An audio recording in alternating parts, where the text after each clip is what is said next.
सितंबर से cotton wash oil का वायदा लॉन्च होगा। इस पर डिटेल में बात करने के लिए हमारे साथ हैं एनसीडीएक्स के सीनियर वीपी अरुण यादव। अरुण नमस्कार। सबसे पहले तो कंग्रेचुलेशंस। और क्या है डिटेल्स, क्या है contract specifications cotton wash oil के?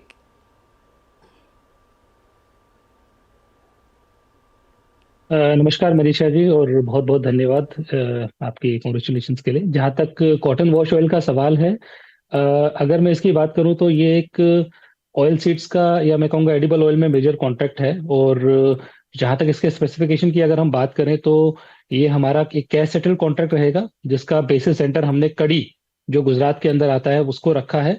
और ये 5 मेट्रिक टन का एक सौदा रहेगा और 10 पैसे का इसका टिक साइज रहेगा। अभी की मैं बात करूं तो लगभग 900 950 रुपए के आसपास के रेंज में इसके प्राइजेस ट्रेड हो रहे हैं। और अगर कॉन्ट्रैक्ट की बात करूं तो दिसंबर एक्सपायरी, जनवरी एक्सपायरी, फरवरी एक्सपायरी और मार्च एक्सपायरी, ये 4 कॉन्ट्रैक्ट आपको 2 तारीख से, यानी कि 2 सितंबर से ट्रेडिंग के लिए ये 4 कॉन्ट्रैक्ट उपलब्ध रहेंगे। ऑलराइट, तो वो कॉन्ट्रैक्ट स्पेसिफिकेशंस हैं, लेकिन अरुण साथ ही साथ किस तरह का वैल्यू चेन देखते हैं? क्योंकि अब हमारे पास कॉटन है, कॉटन सीड ऑयल केक है, कॉटन वैल्यू चेन अब यहाँ पर कैसी बनती हुई नजर आ रही है, और ग्राउंड फीडबैक इस कॉन्ट्रैक्ट को लेकर क्या है? मनीषा जी, देखिए, कॉटन के अंदर अगर हम वैल्यू चेन को देखते हैं तो अभी तक हम एक मेजर वैल्यू चेन को कवर करते थे। हम अगर देखें तो हमारे पास कॉटन बेल्स का कॉन्ट्रैक्ट अवेलेबल है। कपास जो रॉ मटेरियल होता है कॉटन के लिए, उसका कॉन्ट्रैक्ट अवेलेबल है, उसमें लोग ट्रेड कर सकते हैं।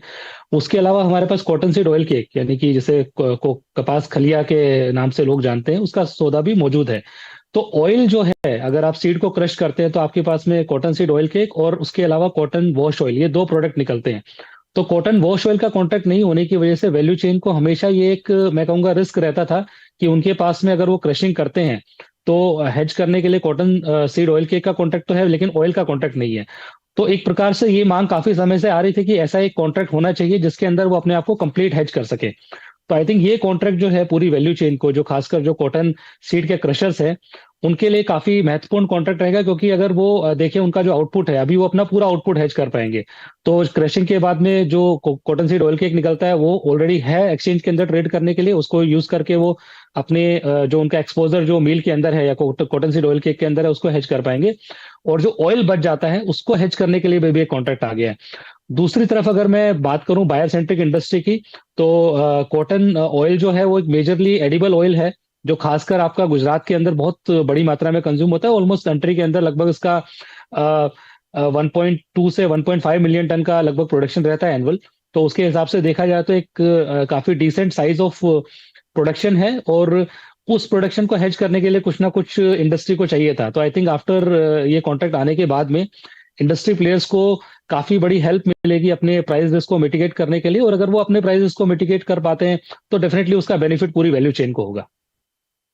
ऑलराइट, तो पूरी वैल्यू चेन को इसका इंतजार भी है। एक नया कॉन्ट्रैक्ट लॉन्च होता है तो सभी को अच्छा लगता है, और क्लियरली कॉटन यहाँ पर एक इंपॉर्टेंट क्रॉप भी है, क्योंकि इस बार वैसे ही बुआई कम हुई थी, साथ ही साथ जिस तरह की बारिश हुई है ज़्यादा, उसकी वजह से कॉटन क्रॉप को डैमेज की भी एक्सपेक्टेशन है। तो क्लियरली हेज करने के लिए वैल्यू चेन के लिहाज से एक और कॉन्ट्रैक्ट यहाँ पर।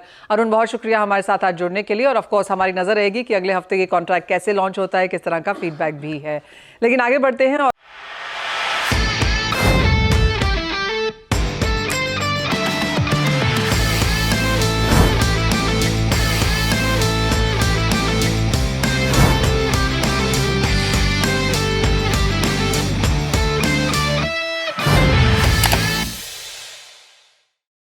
बता दें कि मनी कंट्रोल पर दिए गए विचार एक्सपर्ट्स के अपने निजी विचार होते हैं। वेबसाइट या मैनेजमेंट इसके लिए उत्तरदायी नहीं है। यूजर्स को मनी कंट्रोल की सलाह है कि कोई भी निवेश निर्णय लेने से पहले सर्टिफाइड एक्सपर्ट की सलाह लें।